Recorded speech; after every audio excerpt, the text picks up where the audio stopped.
Sebelum kami bertanya panjang lebar, sebelumnya saya mohon maaf Buya.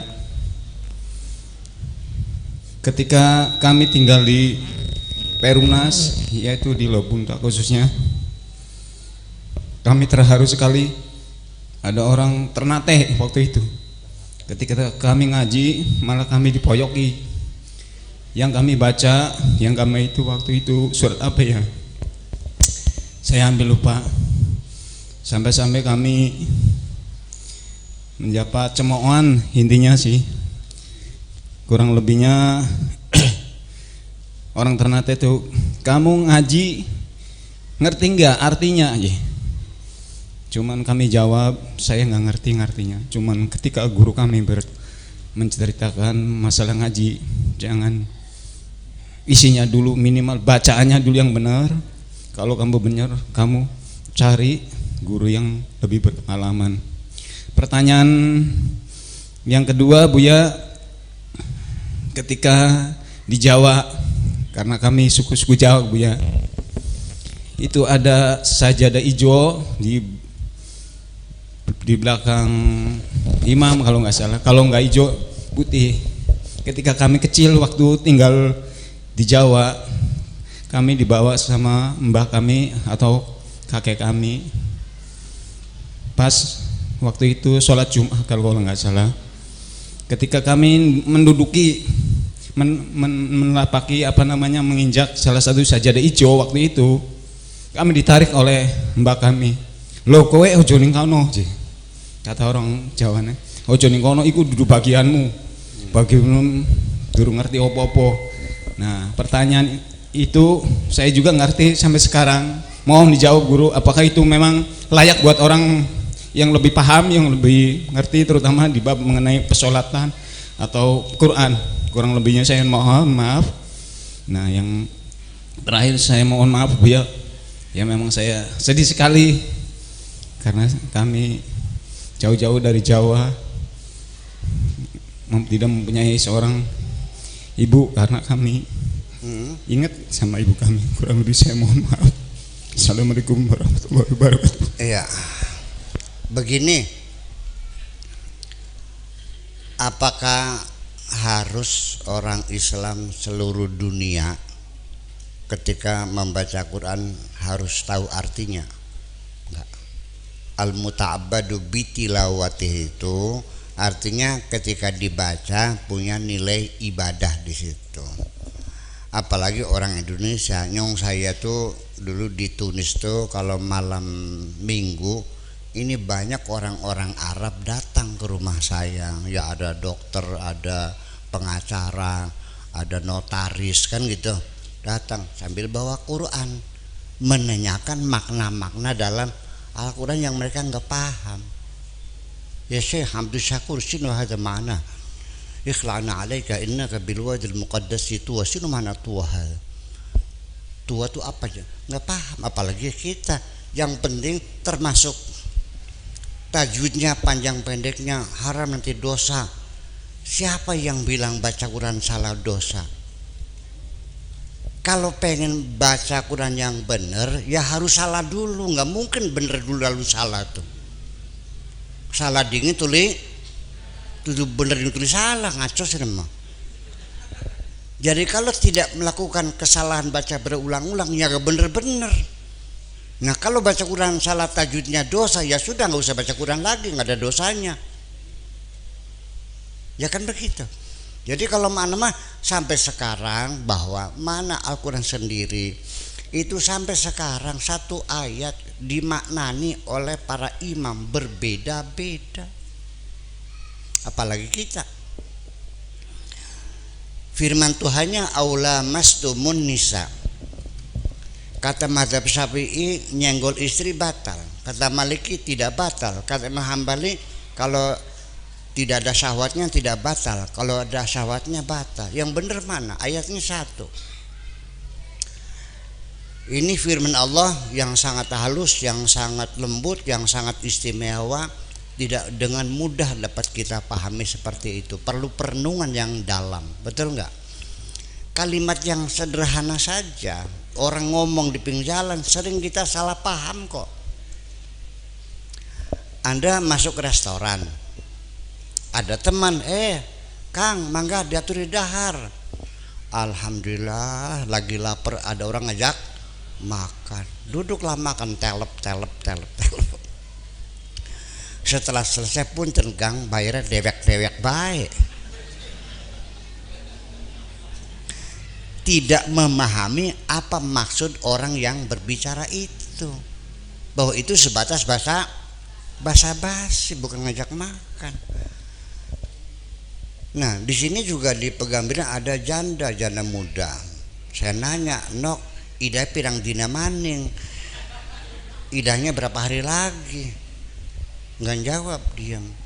Akhirnya nanya sama Kang Saidi, Pak Saidi dosen IAIN tuh, katanya sering ke Sampingan. Iya, pasti tolong sampaikan salam Buya Sakur. Niatnya beneran enggak? Niat apa? Perang sering lamar konon. Betul enggak? Yang nanya Pak Lebe juga, kalau paling berapa idahnya, dia masuk kamar cari SK perceraiannya dari pengagama. Pak Lebe, nih saya itu sudah cerai itu tanggal 25 Januari, Februari, Maret. Berarti masih kurang beberapa hari lagi, kan gitu. Yang bertanya berbeda maknanya berbeda. Yang diajak ngomong berbeda juga ngomongnya berbeda. Itu maksudnya. Jadi jangan khawatir, Anda jangan menunggu saya mau paham maknanya dulu baru baca Quran. Ya kapan pahamnya? Udah. Ini mumpung lagi Isra Mi'rajnya. Bismillahirrahmanirrahim. Subhanalladzi asra. Apa maknanya? Memperjalankan, memberangkatkan di malam hari. Kata umat Islam katanya mukjizat ya. Mukjizat kan? Nah, saya mau nanya. Waktu Nabi berangkat ke Masjidil Aqsa, ada yang nganter enggak? Nah, waktu pulang ada yang jemput enggak? Dari mana taunya mukjizat? Kan? Sering kita baca subhanalladzi asra bi'amdihi lailan minal Masjidil Haram itu di mana? Saya mau nanya dulu biar paham. Ka'bah sudah jadi masjid belum? Masjidil Aqsa sudah jadi masjid belum? Kok bilang begitu? Nah, ini kan memahami Al-Quran tidak semudah itu. Yang penting baca aja lah, paham, beli paham tetap. Tetapi kalau Al-Quran, yang disebut Al-Quran itu yang berbahasa Arab. Kalau berbahasa Indonesia namanya tarjamah. Udah gitu aja. Paham tidak paham tetap dapat pahala. Dan ini perlu diurai semuanya. Kemudian apa tadi sejadah Abang Ijo? Ya nggak tahu ya, barangkali di situ ada aturan, nggak tahu saya mah. Tapi juga jangan-jangan itu karena mistik ada tempat-tempat sungil gitu ya. Pas sungil anak wewe-ne bokat, nah anak kuntilanaknya bokat. Jadi ada tempat-tempat sungil gitu ya. Itu sama sekali tidak menunjukkan adanya diskriminasi dalam ibadah salat. Itu mungkin ada masuk unsur-unsur mistiknya, yaitu saya taruh di ubun-ubun saya hormati apapun yang kau yakini. Saya tidak mungkin menyalahkan orang lain, apalagi menyalahkan. Punten ibu sekalian, saya kenyang disalahkan orang, tapi saya tidak pernah atau tidak mau menyalahkan siapapun. Terhadap di dalam sholat juga terjadi saling salah menyalahkan. Betul? Bid'ah, kullu bid'atin wa kullu dhalalatin finnar. Sampai ketika saya lagi kunutan di satu masjid, ditepak pundak saya, bid'ah. Kurang ajar siapa anda? Sehingga saya pun cepat sholatnya karena bertonjok mukanya itu. Begitu assalamualaikum dia mendahului marah. Disuruh siapa anda kunutan? Maksudnya apa? ini masjid nggak ada kunutnya. Oh begitu, iya. Ya kenapa? Ya, itu kan bid'ah. Maksudnya apa? Nabi tidak pernah kunut. Kata saya, kamu pernah ketemunya kapan? Katanya, katanya jangan ngotot dong. Betul nggak? Kita semua ini tidak pernah tahu Kanjeng Nabi sholatnya persisnya seperti apa. Para imam-imam fikih yang membuat fikih ibadah, fikih sholat, tidak ada yang sama karena mereka juga tidak ketemu dengan Kanjeng Nabi. Baru disusun abad kedua Hijriah. Masuk abad kedua Hijriah baru disusun, sudah tidak ketemu Kanjeng Nabi. Sudah pada masa zaman tabi'in. Dari mulai takbir sampai menunjuk berbeda-beda. Betul enggak? Saya sudah sholat sealam dunia dan menghadap kiblat segala arah sudah semua. Menghadap ke barat, ke timur, ke utara, ke selatan sudah semua. Saya udah muter sih. Iya. Dari sejak semua di negara-negara Islam sholatnya berbeda-beda. Dari mulai takbirnya saja, Allahu Akbar, ada yang di atas kepala, ada yang Allahu Akbar jempolnya di atas telinga, ada yang Allahu Akbar jempolnya di bawah telinga, ada yang jelkipak Allahu Akbar, ada yang digoyang-goyang Allahu Akbar. Ada nggak sini? Ada. Setelah takbir lalu ada yang sedekap, ada yang tidak. Yang sedekapnya ada yang di dada, ada yang di perut, ada sambil pegang bodong, ada yang sambil pegang kantong, barangkali ada copet. Silahkan, nggak ada urusan. Saya tidak boleh menyalahkan siapapun. Betul nggak?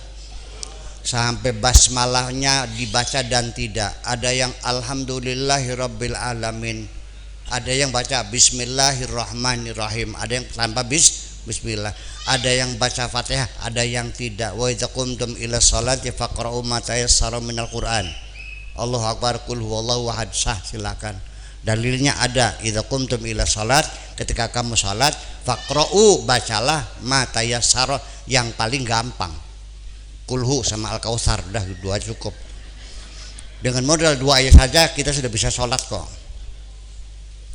Tuhur, kulhu, Al-Kautsar. Asar, kulhu, Al-Kautsar. Maghrib, Isya, subuh, selesai. Sampai termasuk apalagi itu tidak, sampai bacaannya pun tidak fasih. Alhamdulillahirabbil alamin arrahmanirrahim wala bedol. Enggak ada urusan, sing penting nyungsep. Ya, enggak usah khawatir, nyungsep Allah tahu.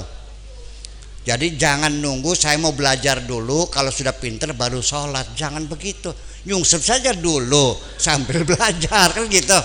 Memang nggak dikempek ada, kalau cadang pinggan angkat tangan, nggak apa namanya, nggak telaten ya, mermak lidah tuh. Kempek yang ahli mah silakan kempek aja.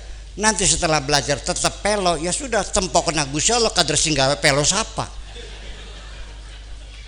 Kenapa pelo? Ini nggak pernah Gusti Allah. Yang salah siapa? Ya Gusti Allah. Selesai. Yang penting nyungsep. Jadi itu nggak ada masalah. Maka lanjut, yang penting asal nyungsep.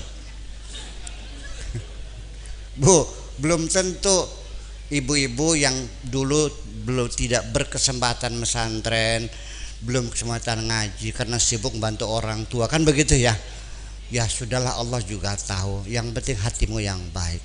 Belum tentu kiai yang sholatnya fasih, belum tentu itu sholatnya diterima, kok belum tentu. Karena yang dilihat bukan lidahmu, hatimu yang dilihat oleh Allah Subhanahu wa taala. Biarpun kiai sholatnya ihdinas siratal mustaqim kayak ketela koci. Iya ya, tapi bisa saja sebelum sholat otaknya ngelayap kemana-mana kok. Nah, itu hati kita yang tulus menghadap Allah. Saya kira semacam itu. Oke.